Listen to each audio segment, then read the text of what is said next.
What's going on, my people? Oh, hold on. The sun's like drowning me out. Here we go. There we go. That's a little bit better, right? Isn't that much better? Okay, so was talking to somebody. They reached out to me. So we had a conversation, and we were talking about like the things that you should do to kind of like make your relationship continue to like grow and develop and things like that.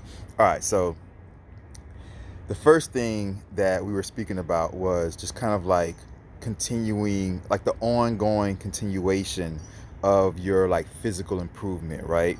Going to the gym, working out, improving your body and things like that. And so I was just saying, from a man's point of view, I was saying that I think men should always continue to improve their body and improve their like their kind of like sexuality as far as like their physical like fitness and stuff like that. And so you got to kind of, I just kind of think, for lack of a better term, you have to kind of like keep your foot on the neck of your physical fitness. Like you can't let up, basically. I think a lot of times um when guys, and women, but mostly guys, I think when they fall like in love and they get into a relationship, where you used to go to the gym, or you used to exercise and keep yourself looking beautiful and keep yourself looking good and nice and gorgeous, is what actually, was part of the reason that that woman became attracted to you, right? But now that you have that female and you guys are in a relationship, all those things you did to first attract them, you no longer do. This goes for women also, right? A lot of times, people get in a relationship and you just want to be up under the person, right? People get in a relationship and instead of after work or before work going to the gym, you want to go home so that you can lay up under them and spend time with them and things like that, which is understandable, especially if you're in love, right? You want to spend as much time as possible with that individual. But the problem is that you have to make sure you're doing the things that first got you to attract that individual. Like that individual, you want that person to continue to stay attracted towards you through and throughout, you know? And so I think that that's the first thing you really have to look at, is look at the things that first attracted that opposite sex or the same sex or whatever. The first thing that attracted that person to you, what was that? And are you continuing to improve on that? I think that's a very important point. That's the first point that everybody should really look into. Um, you know, I think that, unfortunately, I think kind of what happens is that you also have sometimes one side of the relationship where they continue to go, like they continue to rise in their physical like appearance and their physical sexuality. They continue to rise, where the other side kind of starts to feel like, well, they love me so much for who I am, I don't have to really do anything anymore. Or they love me so much for who I am, I don't have to do anything, period.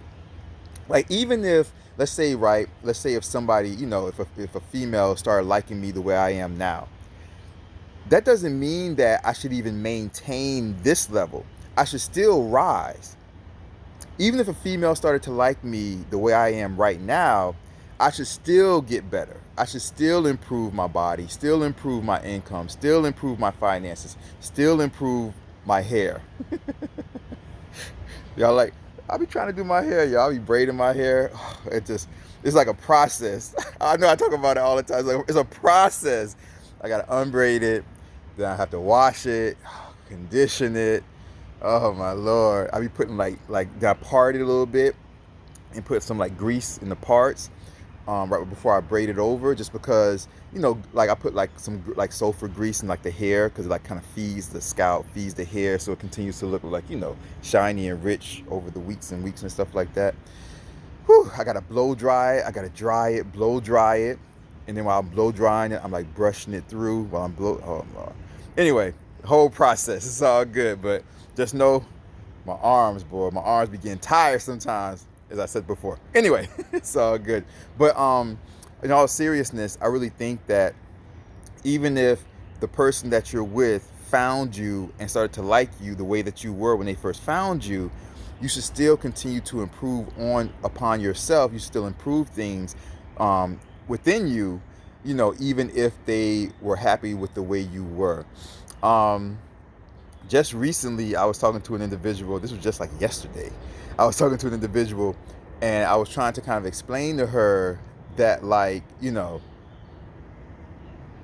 still need to, like, you need to, like, try to aim for the highest level of, you know appearance, basically.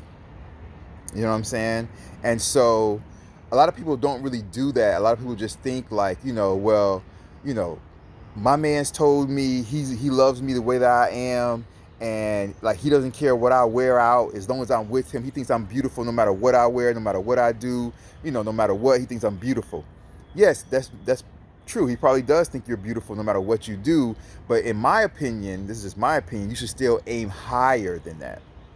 Right? It's kind of like if you're at a job or at a company or something like that, or even me, like in government and stuff like that. Like, yeah, okay, we might get funding for something, right?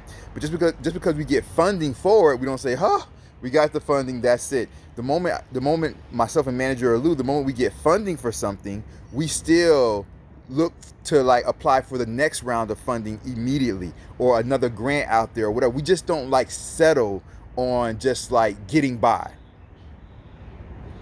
You have to always constantly and continue to improve. It's like people that own businesses or corporations.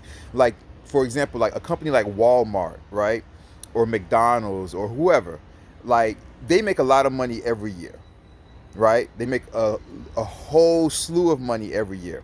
But you never hear, the board of directors of Walmart. You'll never see them sitting there at their end of the year board of directors meeting. They will never sit there in their end of the year board of directors meeting and say, you know what, you guys, we made $1 billion that this past year. Let's just not try to make more next year. Let's just go on vacation and chill. They don't do that. They say, you know what, we made $1 billion this year. How can we improve upon that to increase that next year? They always strive for more. They always strive for higher. How can we cut costs, right? How can we bring in more money for next year? Yeah, we made $1 billion this year, but how can we improve this for the next year? How can we improve this in the next quarter? They always strive for more. When you're in business, when you're a corporation, when you're in finance, you always strive for more. I think it should be the same thing in a relationship. Yeah, okay, your man or your woman may love you the way that you are, but get better still. Like, why are you just resting? Like, I just hate being, like, just resting on what you have achieved so far. You should never rest and just, like, just plateau. You should never rest on your achievements so far. You should always go to the high. How can I get better tomorrow? How can I get better next week? How can my body look better? How can my hair look better? How can my face look better? How can I improve on, my career, my financial situation? How can I improve? You should never be happy with just like, oh yeah, well, my man just loves me the way that I am. My woman just loves me the way that I am. It should never be like that. It should never be like that. We strive for excellence. And if somebody doesn't really understand that, well, maybe they're not the type of person you should be in a relationship with. You want to be the type of person to where you both are improving, to where there's no, see, everybody knows how it looks when a beautiful couple walks into the room. You're like, man, that couple's beautiful. But if you have to be what they call, for that term, what's that term? Equally yoked. It shouldn't be to where one person, when they walk into the room, is the talk of the room and takes the air out of the room, and the other person, because they don't improve on themselves, the appearance wise, they just kind of blend into the background. Nobody even notices them. You have to be equally yoked. You have to be a power couple or a beautiful couple, or at least, like, to the point to where you both are improving upon yourselves, to where you're as beautiful as you could possibly be. Even if you're not the most beautiful couple in the room, you guys are as powerful or as lovely or as successful as a couple as you could possibly be. You have to aim for greatness in every aspect of life. You can't just rest and relax on whatever achievement level you're at right now. You have to continue to move up and continue to strive higher, you guys. Okay? Love y'all. Y'all take care. Peace. Bye-bye.